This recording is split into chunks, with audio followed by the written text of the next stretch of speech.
स्वच्छ सर्वेक्षण 2026 अंतर्गत सटाणा शहर स्वच्छ, सुंदर व कचरामुक्त ठेवण्यासाठी सटाणा नगर परिषदेने महत्त्वाचे पाऊल उचलले आहे।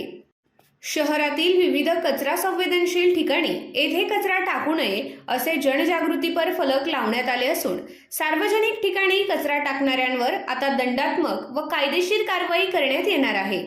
मुख्याधिकारी ज्योती भगत यांनी सांगितले की स्वच्छ सटाणा ही प्रत्येक नागरिकाची सामूहिक जबाबदारी आहे।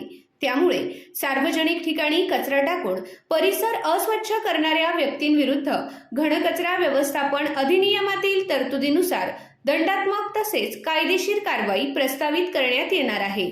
शहर स्वच्छ ठेवण्यासाठी नागरिकांनी नगर परिषदेच्या स्वच्छता उपक्रमात सक्रिय सहभाग नोंदवावा असे आवाहन त्यांनी केले।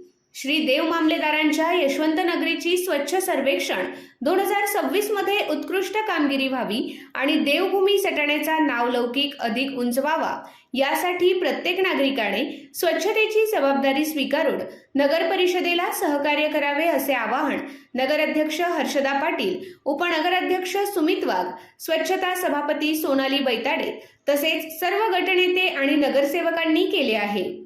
नगर परिषदेच्या या उपक्रमामुळे शहरात स्वच्छतेबाबत जनजागृती वाढण्यास मदत होणार असून कचरा टाकण्याच्या प्रकारांना आळा बसेल।